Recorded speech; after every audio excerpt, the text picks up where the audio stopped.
SFC Fans React. This is the aftermath. Apologies, I've been poorly again, so I missed the last match. But the aftermath is back with Michael Bowers going to Scotland. Michael, he's over 5K now. He's doing great. Yeah, thank you. Michael, a lot to talk about this afternoon. But first of all, Monday, quite surprisingly for me, I didn't expect it, but Michael Beale was dismissed as the head coach of Sunderland. 63 days in charge and 12 games. What's your initial thoughts on that, Michael? And that's a bit of it's 5 days later, but... No, but it's a talking point. Yeah. Well, first of all, if I seem a bit despondent, I'll say this just because I did it in my own video. I lost a close family member this week, so I'm still a bit raw. Oh. But I've decided, thanks, Shaun. Love you, man. But out of a sense of normality, I thought I'd do this. Right, what was your question, Michael Beale? Yeah. Very harsh sacking. I don't know what you're talking about because we're so many points above the bottom three, so, you know. No. Right, look.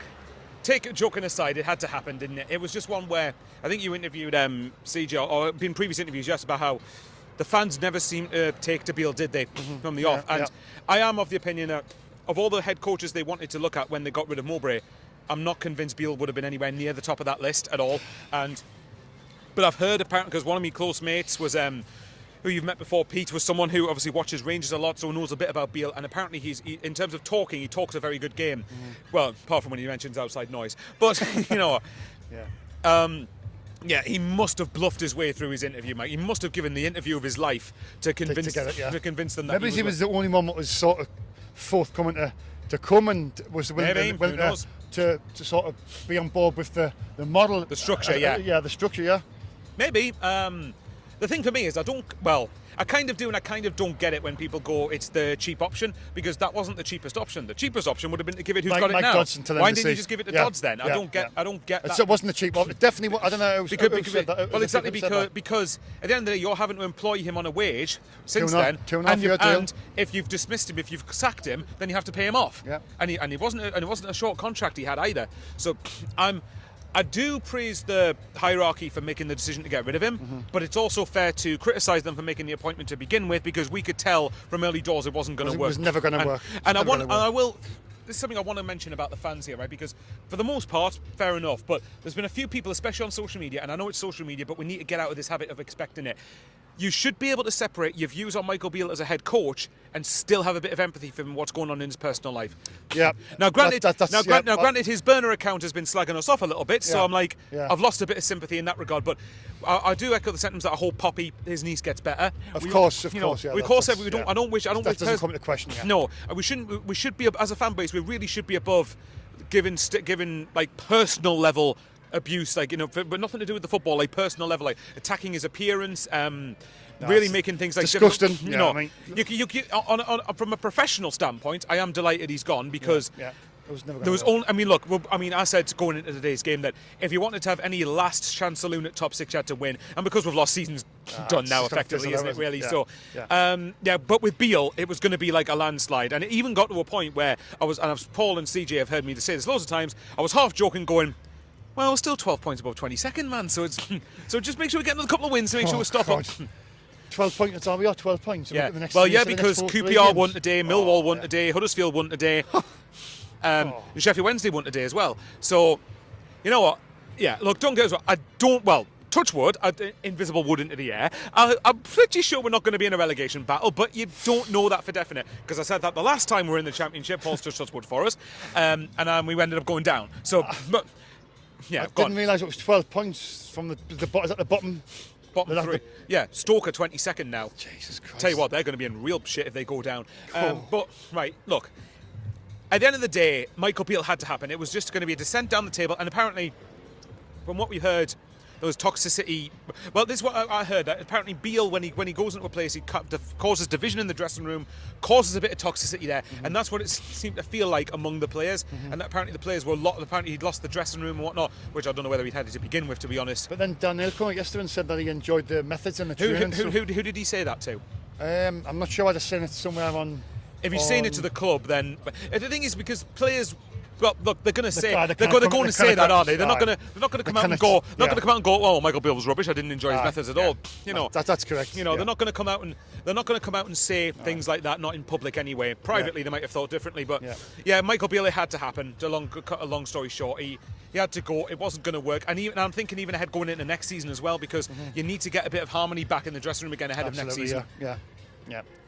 Yeah, that's pretty much that. So yeah, look, from a personal level, I don't hate the bloke, but yeah, glad he's gone. Guy's gone. Anyway, Michael, obviously, moving on to his successor, hopefully, I know it's Mike Dodds, but in the summer, just who would you like to see be the head coach in the summer? Is anybody who stands out? Who would I want you? to be the permanent successor? Yeah. Right. Well, I've mentioned a few times, and my mate Pete mentioned it again, and he's someone who I would love, but I don't think he would work with the structure. Steve Cooper. And as the size of the club, we should be able to be an attractive proposition to Steve Cooper.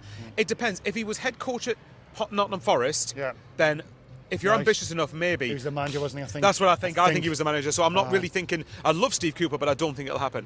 Who I would want, well, Will Still's been mentioned a few times, and I've listened to his podcast on high performance. You know, the one Jake Humphrey does. Yeah. And look, I wouldn't be against. Will Still coming in? I don't quite know whether he's got enough plaudits to be linked with Premier League jobs yet, because he hasn't come into this country and coached yet. But at the same time, though, it doesn't mean, he's obviously done a good job in terms of what he's done elsewhere and abroad. Yeah. And obviously he's had to work his way up to where he is now. So it might be that, look, Will Still might be a good shout. Mm-hmm. But I suspect we will go for Will Still. I think I've said even once. Not Beale. Mowbray left, and we didn't. And when we appointed Beale, I said, well, if you really wanted Will Still, you wanted to go for him in the summer, because apparently his compensation package goes down considerably or gets wiped out totally. Wiped out in the summer, Yeah. Then why not just give it to Dodds for the next few months, which is essentially what they've done now. They've just appointed and then dismissed Beale. An unsung shout, who I've said before, and it's only going to happen for me if they get relegated, but Danny Rowe from Sheffield Wednesday. If you look at if you go through, actually, I'll see if I can try and find it. Right, if you go through. Bear me a moment. If you go through Sheffield Wednesday's team, I'm going to try and get it up now. But the fact he is given, and well, obviously he's working with the clown above him, Chansiri, who's Chansiri's a muppet. Yeah. You useless muppet. But anyway, Phil Parkinson. You useless. Right, I'll read you Sheffield Wednesday's team out and tell me if this stands out as Championship quality. Beadle, Valentine, okay, a couple of these I don't know. Palmer, Ahikwe, Bernard, Johnson, as in Marvin Johnson, Musaba, Will Vokes, Barry Bannon, Poveda, I think, and then Ugbo up top. If you're looking at that, some of them I don't know much about. Of the ones I have heard of, they're like League One level, really, for me. Yeah. Now, Danny Wall has come and took them from the brink of having no hope to stopping up to being within. Hold on a minute, I'll be able to tell you. He has took them within 3 points of staying up. Mm-hmm. With what he's done, with a much worse, because people can say our squad's not great, but it's a much better squad than Sheffield Wednesday's got to work with. And I don't mind Sheffield, by the way. I do hope they stop up. But big club. Yeah, massive, and they've been great with us ever since the playoff games. Yeah. But Danny Rowe, for me, from Sheffield, I think is an unsung shout that I think we could do a lot worse than getting him in. And he's a head coach as well, remember? So he's going to be. And I know people say that you want a manager, not a head coach, but at the end of the day, it's a lot more common that head coaches are being employed and not managers. Yeah. Why do you think, for example, Roy Keane hasn't been appointed for like 12, 13 years as number one? Why is Big Sam not getting a job anymore? Because more head coach roles. People are starting to go towards more head coaches. Obviously, there is exceptions to the rule, but I'd be very surprised if there's more managers than head coaches these days. So for me, Danny Rowe from Sheffield, I think with what he's done with a much worse set of players, would be someone I think we should be looking at going for. Yeah. Well, who would you want? I said one earlier on, and the couple of fans would agree, was Eddie Howe? Mark Robbins from Coventry. That'd be a hard one. That is a good shout, but there's two problems I see with that. One, I think he settled at Coventry, and two, like with Steve Cooper, I think he's a manager there, and not a head coach. Yeah. So, but I agree. Mark Robbins is someone as a coach, if he was willing to be that, which I don't think he would be, I really rate Mark Robbins. When Alex Neil walked out on Sunderland, I wanted Mark Robbins to replace him actually, but there you go. I mean, Will Still's name gets mentioned a lot. He's supposed to be this, that, and the other. He's only 31-year-old though, and he's just getting these badges. Yeah, perfect story, wouldn't it, if he came? But the question is, will Still want to come to Sunderland? Well, try to say that 5 times quickly. Oh, no, Will Still? I won't be able to do it. But Will Still be standing? No, but and apparently Will Still. He said that if he was to come, he'd want his own backroom staff. Now, this is the thing. Didn't Tony Mowbray get his own backroom staff with him? Didn't he at least take his assistant with him? Yeah, he did. Venus, that's it. So why should that put off Will Still? Oh, I know. If Mowbray is able to bring in like Venus and everything, then I'm sure. I don't know what he means by the whole. Is that not like? Well, this goalkeeper, coach, defence, maybe, things like that. But this is where to sort of lean onto it, because I know you might want to ask about the model a bit. You might want to ask about the model a little bit. But like for me, I still firmly stand by that I think the model is a very, very good model, and I think there's a lot of revisionism going around with the supporters from it, if I'm being perfectly honest. But you said to CJ before, and I think this is a very good point, I think the model is good in principle, but how great could it be if we just tweaked it slightly and just showed them? I don't know if you wanted to talk about this. That's what CJ said, and a few fans have said. There's a few and this fans, is coming from someone who's a fan of it, by the way. A few fans coming past and saying, like, speaking out, they've had enough. That's just their opinion, but that's their opinion. I strongly disagree with it, but I just think the average age of the squad is 22 or 21.9. Well, it was something like that. Say 22, like argument's sake. Roughly, yeah. It's youngest in this league, isn't it? We need to bring experience, and we need to tinker with it a little bit in the summer. Yeah, you've got to bring some wise heads in, Michael. For me, right. For me, right. I think when it comes to it, I'm someone who does grow tired of the experience thing, because I always sometimes feel like that's an excuse when players don't perform. And to be honest, the first half today, we were lucky not to be 3-4, 5-0 down. I was absolutely and I'm sorry, tired, I don't care people can say to me. For me, that's not down to experience. That was down to application, work rate, and desire. Yeah. You can't tell me, really poor, even with the squad we had today, can anyone really look me straight in the face and say Swansea are better the team than we are? It's because what happened was they made a couple of mistakes, and because they're all young lads, they start panicking and start flapping. And this is why you need somebody. No, I do get it right. Just to calm it down. In midfield is the one exception, because I think in midfield you need a really big experience. I think you need experience in there, and this is where for me, the biggest criticism of January wasn't even about the striker, because I think I said before, if you play Russian consistently enough, he gets into good positions and work on his finishing, I think he is a good enough player. Not just best of a bad bunch. Yeah. I think he actually isn't a bad player. But the central midfield thing was the one thing in the last two windows that wasn't addressed. And that's where, even as someone who's a big fan of Speakman, and I think as someone who's a big fan of what we've done, he needs criticism for that. He needs criticism for not having got the central midfielder in. It was crying out his day and clear as obvious that we needed someone in that position. Corey Evans, Corey Evans has been out since. Do you know what my theory was in January for that, right? You know my theory in January for that? Yeah, it's a couple of Swansea fans, I think.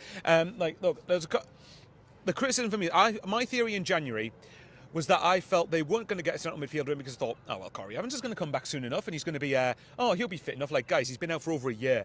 Like, is Corey Evans really going to play for the rest of the season? I think once his contract's in.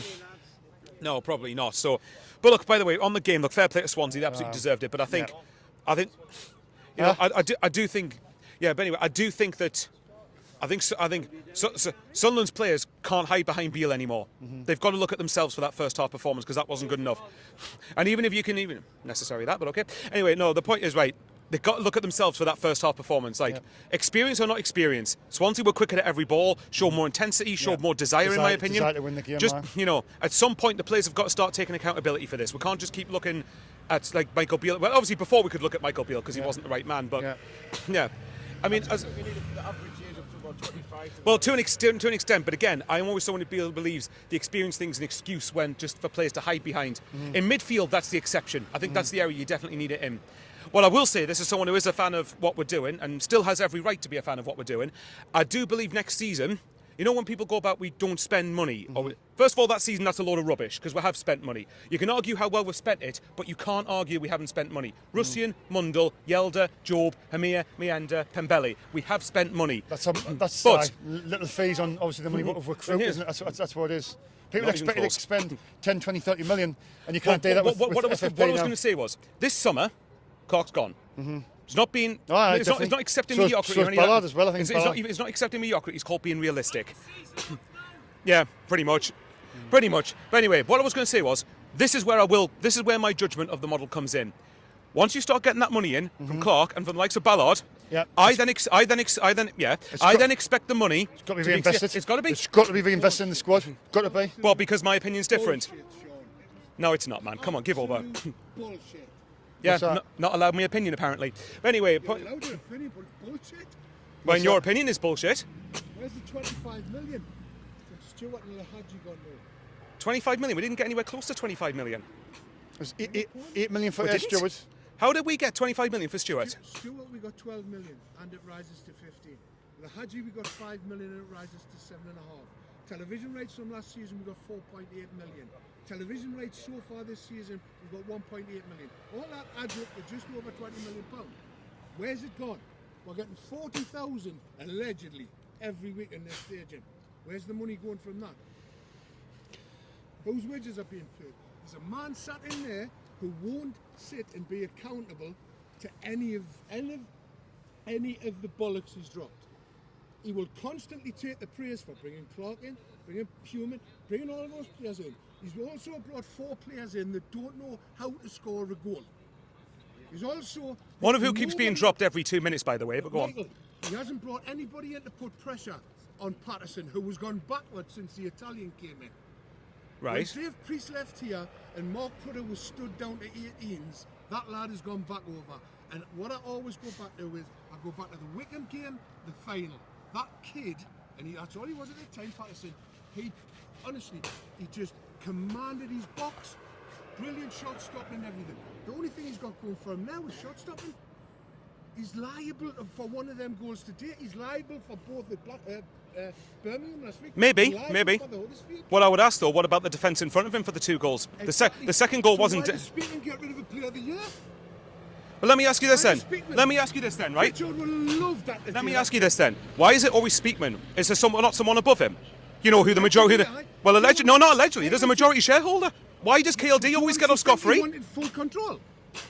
Do you know, you're not answering my question. Why do you honestly not think that KLD should not deserve more criticism? But All the criticism I hear is on Speakman. Why does KLD as well? Well, not a lot of people don't though. Everyone thinks it's always down to Speakman and nothing to do with KLD. I'm not saying it's this whole thing about there are people at board level, right? This really rankles with me for a guy who's approximately 25, is he now? 25, 6? I don't know, something like that. 26, yeah. Right. Allegedly with 6 billion. Yeah? Is there money on the camera? No, don't get us wrong. I just don't like this idea that because things haven't been perfect that I'm not allowed to be a fan of what we're doing. And I think, again, no, because for me, right, I feel like a lot of people just look at the next 2 months and don't think, hang on, beyond that, what are we then trying to do here? And this is my point. If you start getting the big money in for the players, if I was able to finish what I was saying, is that this is where, for me, the judgment will come in. Because if once you get the money from the likes of Clark and the likes of Ballard, this is where I agree with the... There's no hiding, because you then can't do everything on, like, just spending £1-2 million fees. Because let's be honest, right, you're getting that money in, this is where it gets tested. Because then you're... Dan Ballard's been linked, apparently, with 20 million Everton. Yeah, let's just take that figure as gospel, right, for a minute. No? Not with that. What do they call the kid that's here, the young lad? I have no idea. I know you mean. But my point is, right, so if you're get... Well, let's just, for argument's sake, right, Clark and Ballard are the 2 that you go, right? You then have no excuse not to go and spend the figure from that. And this is where, and I still believe to this day, I think a lot of people are giving Speakman more shit than he deserves. I'm not saying he's been perfect, because there has been mistakes he's made, but a lot of people have argued like he's done nothing but crap, which is bollocks in my opinion. Whether you Speakman or not. That's the level itself out. That's the balance itself out. He has done good things. He's brought in Hume, he's brought in Clark. But you've just admitted it there. He's done good things. A lot of people won't do that. A lot of people will not do that. But and the areas, we've gone 7 transfer windows, knowing full well from transfer window 1, we needed a proven goal scorer. Now, there's one thing I will... As soon as... I was just okay, if I go on. As soon as Corey Evans got injured, Speakman... Agree with that, and it was Speakman to blame, hide all his eggs in one basket with Pritchard. And then Pritchard said, actually, I don't fucking play for you no more. And that's exactly what Pritchard told him. I don't want to play for you the way you're running things behind the scenes. And I can tell you a lot of things, Shaun, I can tell you a lot of things that go on behind the scenes there. I'll agree, mind. I think there was a lot of... don't hear about, right? About Pritchard. I hope are you filming this? It's recording. No, go on, keep going, go on. It's recording. I don't want this to go up. No, wait, is it going to be something? No, I'm not going to name them. No. Two players on staff, one playing, not injured. Team from that, what you will. Walk in the first word we said, Go on.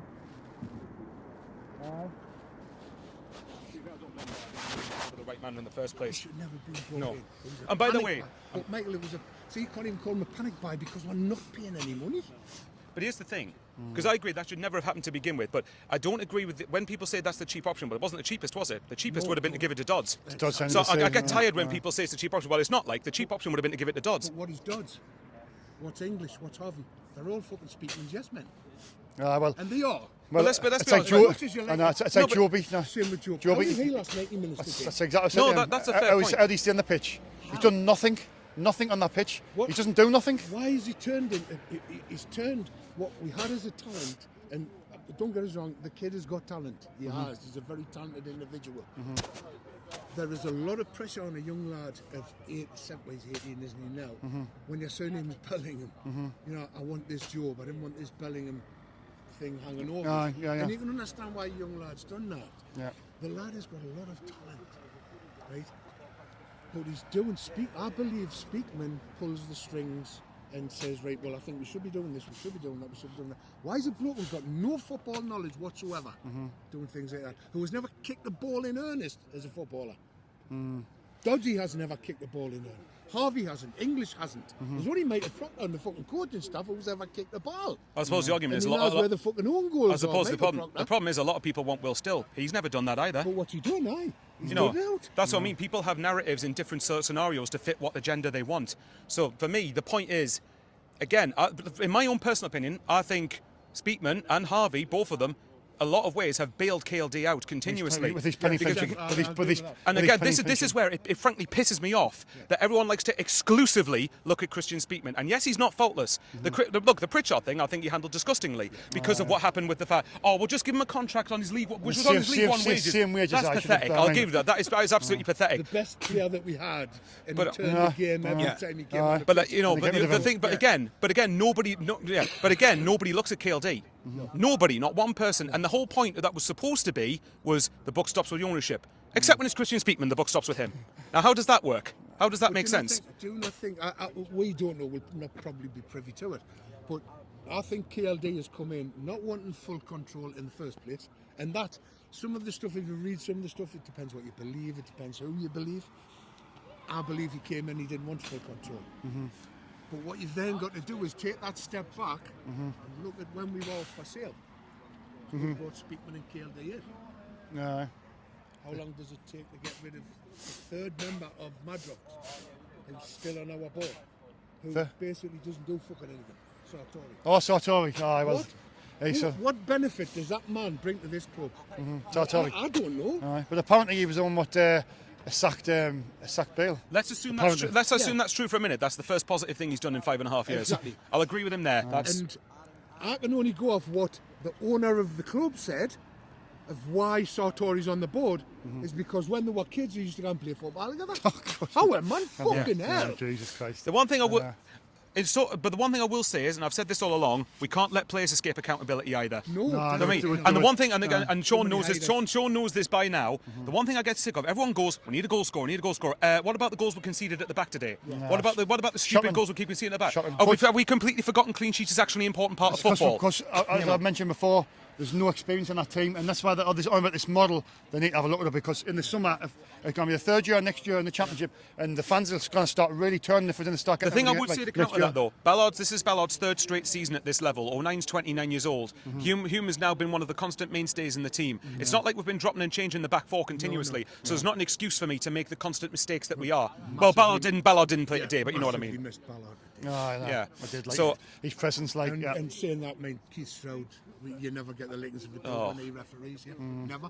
It's awful. Honestly, he's an awful official. How he gets a job, I don't know. But some of the decisions he made today. But of course, it's good. Like you see, you know, you're having a little thingy there, and you just calm it down. And he's a Sunderland fan at the end of the day. You didn't have to fucking. Do you know what I mean? Yeah. You've got your view. You've got yours. Of course. Well, I love Sunderland Football Club. I do. You know what I mean? It's just no.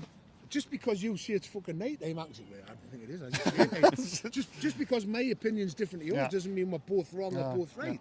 And that's how I always try to look at it. Exactly, what I don't like is when you've seen the lambasting I get on fucking on Twitter and what have you, and it's like, I speak the truth. That's all I do. I've been some calling people Patterson now since fucking Huddersfield at home. Some people just, you know, like I've never been a fan of Patterson, Michael, but haven't I said I think he's average? Michael thinks you'd think he's a little bit. I think he's a bit better than people make him out to be. Who's that? That's I just think he's average, maybe. That's Better just, than people making out to be. Yeah. He talks shit like. I think he's average. I I think he's average. Recently, I but think people he's... comparing him with Pickford, though. And Oh, I was he's thinking, nowhere near where? Pickford's level. Come like, on. But this is the Pickford, thing, you right? see, he's going to be just because I'm saying he's better than people doesn't make him happy. It doesn't automatically mean I'm saying he's Pickford's level. No, It doesn't mean I'm that not at saying all. you. No, I'm saying no, other no, people. no. It's like My other point is people recently Patterson has made mistakes. In the But I middle. think Dave, in the middle, yeah. yeah. But anyway, no. Patterson has made mistakes, but in my opinion, I think a lot of people conveniently forget he has saved us as many times as he's cost us. If you look at one of the biggest moments when you said before he's a kid, then the playoff final, that big save he made from Sam Vokes. He did, yeah. But people act like those moments haven't happened. They act like that has not existed. Even now, I think he's been making a lot of mistakes lately. I think he's been making Yeah, a lot of mistakes. but it doesn't mean you can forget the good things that he has done. That's the frustration I get when a lot of people think just because he's not been great last couple months automatically means he's shite now. But then Which the to me is like, but nah. then again, the defence has been shit as well. It's a collective as well. This is where I try to look at it sort of outside looking in, where I think, well, why does he sort of seem to have gone back over? And it's this muddle. That's what it's down to a lot of it. Yeah. You know, we've got to play from the back because every fucking club in the country's doing it. Everybody's doing it. Pep does it. We've got to Man do City, it. Liverpool, That's everybody's the doing it. mentality, I think. Yeah. But what I did was I started to look and I'm thinking, well, when did we start this? We weren't doing that when Prud was in charge, when Davy Priest was in charge. Yeah. We weren't doing any of that. Yeah, it just seems to be last. Brought Baccarini in, Yeah. and everything changed. And he's gone back over since then. I'm not apportioning all the blame to him. It's his distribution as well. Distribution is He one thing he needs to work on massively. He panics when the ball comes. He's thinking this too. Yeah. It's just hoof it. He's getting played out in the back. It's just hoof it. Just roars at it. If you've got it, then please into danger. You know what I mean? See what I'll the That's it. That's it. And it does. I mean, and knocks. I mean, I'm pissed off at the minute. Apologies for me swearing on that. Yeah, well, you should hear me during the game. I'm annoyed, but because The thing that for me that annoys me is when I've tried to explain why I'm a fan of what we're doing, that I get told that I'm basically accepting mediocrity, and I'm like, nah, get lost. Like for me, I want and for me, another thing that annoys me is when you go, we can't just accept the fact we were in League One 2 years ago. Look where we are now. Well, no, you can't just erase the fact that we were in the third tier 2 years ago. But and this is where I like to think I can be balanced here. At the same time, this is not the. Don't care, we're lost. Anyway, but like, I know. Don't get me started on the off the pitch stuff's a joke, and this is where KLD, not Speakman, KLD's got to be called into question here. But my point is, you can accept that we were in League One 2 years ago, but at the same time acknowledge this is not the level Sunderland belong at, because it's not. You know. But we haven't got any God-given right to be in the Premier League. No, we haven't. Thankfully, Michael, I don't know about you. This is it's personal choice, opinion, call it whatever you want, but it's my personal choice. I don't want to go back anywhere fucking near that Premier League.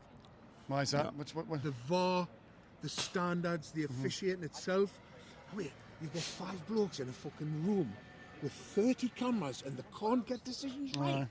To be fair, the refereeing's bad enough in the Championship, let alone the Premier League. It was.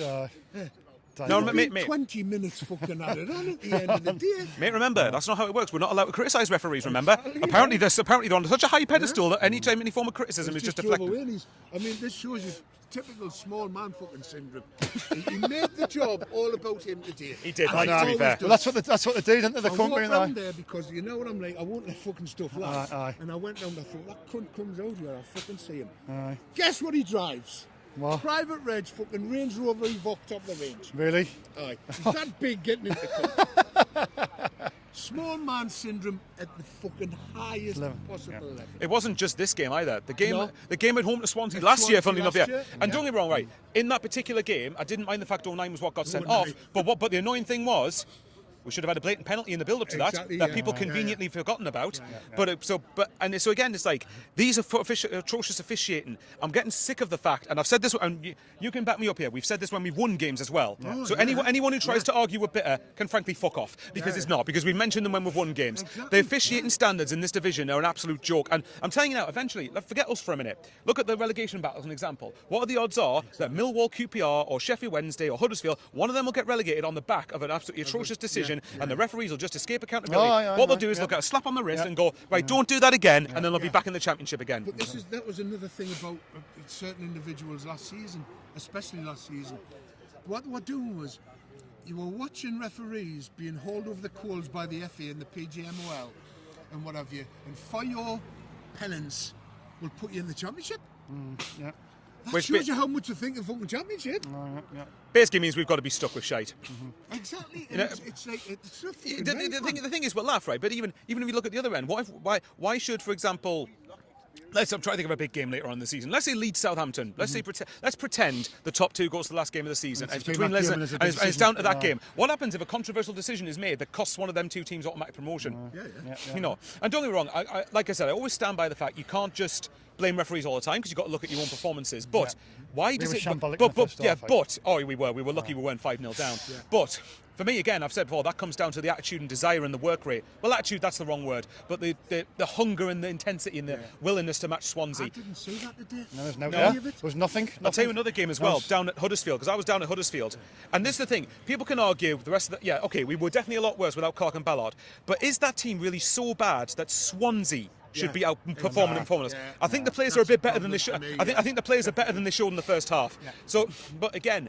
At Huddersfield, it was the same thing. Huddersfield only beat us because they wanted it more. Exactly. True. Exactly. True. It's simple as that. They beat us because they wanted it more. And this is where I'm getting... And Beale, at the time, kind of was a scapegoat, but it was kind of deserved because he wasn't good enough. But the players can't hide behind that anymore. Like, so... Yeah, but I don't know how I've got onto a tangent about players and officials. But the point was, like, Keith, let's It's been a long one, but I think we're there. Yeah. Long story short, right. Quickly, any thoughts on the model, right? I do believe that there is a plan in what we're doing, but in the summer, and I've said this, and this is where my judgment comes in. Once you start getting the big money, if money isn't spent sufficiently, then I think fans, including Speakman here, have every right to turn. So if you say Clark and Ballard, right, if you get, again for argument's sake, 30 and 20. Well, let's say 45 million combined for the two of them. You've got to give bear in mind, you've got the sell-on clauses, but say you get 30 million for the two of them after the sell-on clauses are paid for. If we're not spending at least about 15 to 20 million of that on replacements, then I think people are going to rightly start asking questions. Get in the top two, you need to be spending about 40. And think about it, because next season, Leicester, forget the fact they've lost the last couple of games. Leicester are not going to be in this league next year. Leeds will probably not be in this league next year. Southampton, hopefully, as well. Now, you look at the teams coming down. Are Burnley and Sheffield United going to be any better than the That's teams what I'm saying. I think they could be a lot better to try and get in the top six next year. I knew this season was always going to be harder to get in that top six because the team's coming down. But next season, I honestly believe, and again, it all depends on if what we do with the money is sufficiently done. But if we do, I've seen no reason from next season to suggest why we shouldn't be at minimum in the top six. That's if we if we accumulate and spend what we accumulate. So for me, that's where for me the big turning point will be with this process for a lot of people.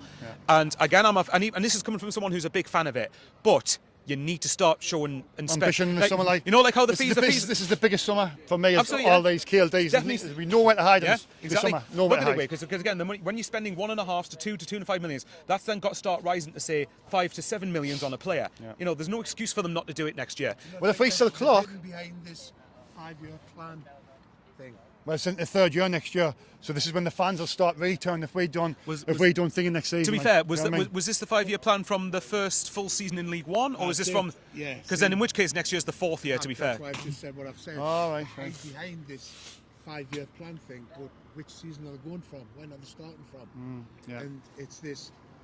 Michael hit something the other, and I thought, well, no, I'm not happy with that.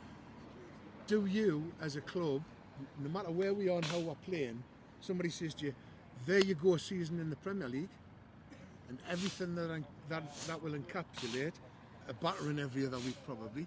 But I mean, the top 10 sides, we're lucky if we get on a par with them. Yeah.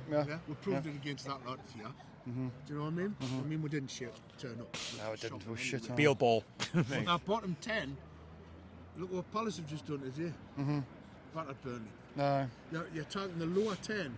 Do we fit anywhere in that lower 10? I would do, and it would be right the fucking bottom. But, and this is the big but, would you rather go up and have the 140 million you're going to get for the following season and take the battering week in, week out? Because there isn't going to be 140 million to spend in year next season.